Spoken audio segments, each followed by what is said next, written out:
শাহবাগীদের দাবিতে যাদেরকে হত্যা করা হয়েছে, খুন করা হয়েছে, তাদেরও বিচার আবার ফিরিয়ে আনা হবে ইনশাআল্লাহ। মুক্তিযুদ্ধের চেতনার নামে তারা জাতিকে শোষণ করেছে, ধোঁকা দিয়েছে, জাতির উপর জুলুম করেছে, জাতির অধিকার কেড়ে নিয়েছে, জাতিকে দাসে পরিণত করেছে। আবার বুকে রক্ত দিয়ে যে জাতির স্বাধীনতা আনতে পারে, সেই জাতির সন্তানেরা আর এই স্বাধীনতা কাউকে আর চিন্তাই করতে দেবে না ইনশাআল্লাহ। এক সরকার বসে আছে পার্লামেন্টে, আরেক সরকার বসে আছে শাহবাগে। পার্লামেন্টের সরকারের কথায় জাতীয় পতাকা উঠে না, নামে না। শাহবাগের সরকারের, ভুয়া সরকারের কথায় পতাকা উঠে আর নামে সেদিন তারা মূলত প্রতিশোধ নিতে এসেছিল। আপনারা জানেন কিসের প্রতিশোধ? আমি জিজ্ঞেস করি, সেদিন আপনার পিতাকে কারা হত্যা করেছিল? একটা দল, বিশেষ করে একটা গোষ্ঠীও না, একটা পরিবার জাতিকে কৃতজ্ঞতা বোধ ভুলিয়ে দিয়েছিল। স্বাধীনতার সমস্ত অবদান, ক্রেডিট হাইজ্যাক করে একটি পরিবারের সম্পত্তিতে পরিণত করা হয়েছিল।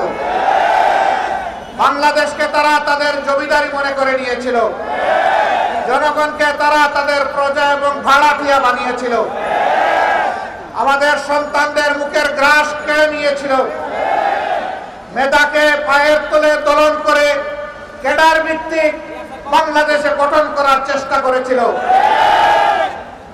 সম্মানিত ভাই ও বন্ধুগণ, এরকম একটি বিজয় দিবস আজকে জনগণের মাথায় মাথায় লাল এবং সবুজের টুপি। এই সবুজ হচ্ছে বাংলাদেশের সবুজ জমিন, লাল হচ্ছে আমাদের শহীদদের রক্ত। এটা সূর্যের চেয়েও দামি। এই রক্ত দেওয়া শুরু করেছিল এই জাতি 47 সালে। তখন থেকে রক্ত দিয়ে দিয়ে 24-এর 5 আগস্ট পর্যন্ত এই রক্ত দেওয়া অব্যাহত হয়েছিল। দুঃখের বিষয়, 47-এর পরেও জাতির স্বাধীনতার সুফল ভোগ করতে পারেনি। আবার 71-এর পরেও জাতির স্বাধীনতা হাইজ্যাক হয়ে গিয়েছিল। আজ পর্যন্ত কোনো জবাব নাই এই জাতির সামনে। কেন সেদিন মুক্তিযুদ্ধের সর্বাধিনায়ক পাকিস্তানি আর্মির আত্মসমর্পণ অনুষ্ঠানে থাকতে পারলেন না? কেন তাকে পদে পদে অপমানিত করা হয়েছে? কেন তার স্বীকৃতি নেই? কেন যিনি স্বাধীনতার ঘোষণা দিয়েছিলেন জিয়াউর রহমান সাহেব, তার স্বীকৃতি নেই? তারা সকলের অবদানকে ম্লান করে, আমি আগেই বলেছি, একটা পরিবারের সম্পদে পরিণত করেছিল বাংলাদেশের স্বাধীনতা। মুক্তিযুদ্ধের চেতনার নামে তারা জাতিকে শোষণ করেছে, ধোঁকা দিয়েছে, জাতির উপর জুলুম করেছে, জাতির অধিকার কেড়ে নিয়েছে, জাতিকে দাসে পরিণত করেছে। যে লড়াই শুরু হয়েছিল 72 সাল থেকে সত্যিকারের স্বাধীনতার সুফল ভোগ করার জন্য, জনগণের হাতে স্বাধীনতার সুফল তুলে দেওয়ার জন্য, সেই লড়াইয়ের একটা পর্ব সমাপ্ত হয়েছে 24-এর 5 আগস্ট। এই 24-এর লড়াইয়েও জনগণকে নিজ দেশের স্বৈর শাসকের হাতে জীবন দিতে হয়েছে। তারা জনগণের জীবনকে পাত্তাই দেয়নি। গুলি করেছে মাটি থেকে, গুলি করেছে আকাশ থেকে, গুলি করে জনগণের বুক ঝাঁঝরা করে দিয়েছে। এই লড়াইয়ের প্রতীক হচ্ছে শহীদ আবু সাঈদ। হাতের মধ্যে কোনো আগ্নেয়াস্ত্র ছিল না, বোমা ছিল না, ককটেল ছিল না, খালি হাতে আরেক হাতে রাবারের একটা স্টিক নিয়ে এসে দাঁড়িয়েছিল। সে বলেছিল, বুকের ভিতরে তুমুল ঝড়, বুক পেতেছি, গুলি কর। সেই জ্বরটা কি ছিল? সেই জ্বর কি একা তার ছিল? নিশ্চয়ই না। বাংলাদেশের অধিকার কেড়ে নিয়ে, জনগণের অধিকার কেড়ে নিয়ে জনগণকে যে দাসে পরিণত করেছিল, সেই ঝড় তার বুকের মধ্যে ছিল। বারবার বুকে রক্ত দিয়ে যে জাতির স্বাধীনতা আনতে পারে, সেই জাতির সন্তানেরা আর এই স্বাধীনতা কাউকে আর চিন্তাই করতে দেবে না ইনশাআল্লাহ। আমরা সবাইকে ধৈর্যের সাথে বাংলাদেশ গঠনে অবদান রাখার জন্য অনুরোধ জানাবো। কাউকে যেন কোনো অস্থিরতা পেয়ে না বসে। আমরা পরিষ্কার বলে দিয়েছি, 15.5 বছরে কিছু আবর্জনা, কিছু জঞ্জাল তৈরি হয়েছে। সেই জঞ্জাল পরিষ্কার করতে হবে। নির্বাচনের সুষ্ঠু পরিবেশ নিশ্চিত করতে হবে। জনগণের ভোটার তালিকা শুদ্ধ এবং সুষ্ঠু করতে হবে। দেশের জনগণের করতে হবে। বিদেশে আমাদের প্রবাসীরা যারা আছে তাদেরও এই তালিকায় অন্তর্ভুক্ত করে আগামী নির্বাচন হবে ইনশাআল্লাহ।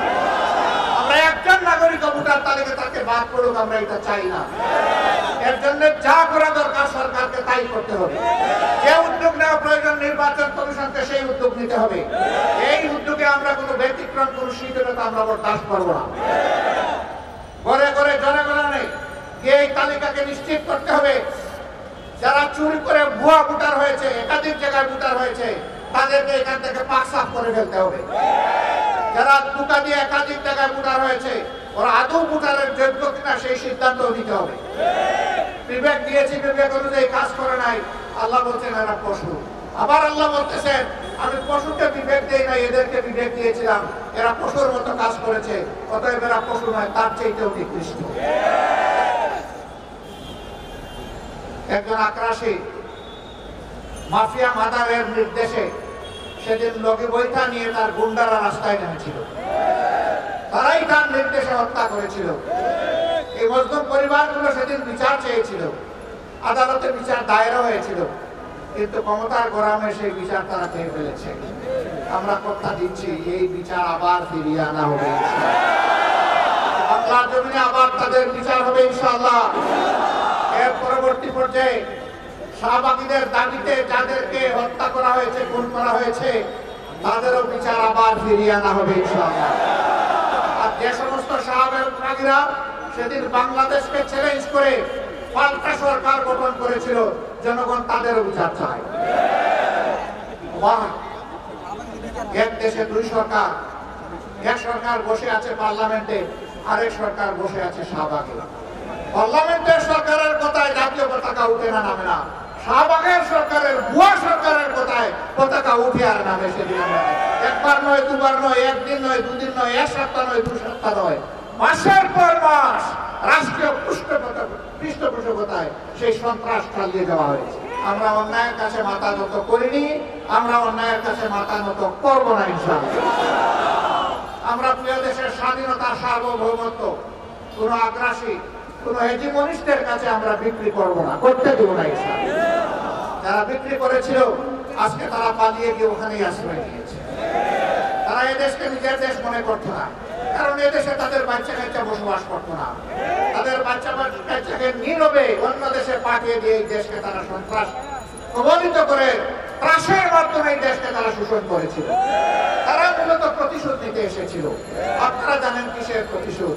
আমি জিজ্ঞেস করি, সেদিন আপনার পিতাকে কারা হত্যা করেছিল? যারা ৭১-এর রণাঙ্গনে ভোট জিতিয়ে যুদ্ধ করেছিল, তাদের হাতে আপনার পিতাকে নিহত হতে কেন?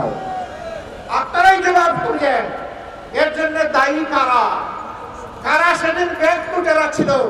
ডাইনে যাদের দিকে তাকাই তারাও চোর, বামে যাদের দিকে তাকাই ওরাও চোর, সামনে যাদের দিকে তাকাই ওরাও চোর, পেছনে যাদের দিকে তাকাই ওরাও চোর। কাদের নেতা বলেছিলেন, কাদেরকে বলেছিলেন উদ্দেশ্য করে? সেই জবাব আজকে তাদেরকে বুঝতে হবে। কাজে প্রতিশোধ জনগণের উপর নয়, প্রতিশোধ নেন আপনাদের অপকর্ম সংগঠনকারীদের উপর। তারা মাঝে মধ্যে ফোনা তুলে ফুসফাস করার চেষ্টা করে। যেই জাতি আপনাদেরকে উচিত শিক্ষা দিয়ে তাড়াতে পেরেছে, সেই জাতি আপনাদের ফোনাও একদম গুঁড়া করে দিতে পারে। এটা মনে রাখবেন।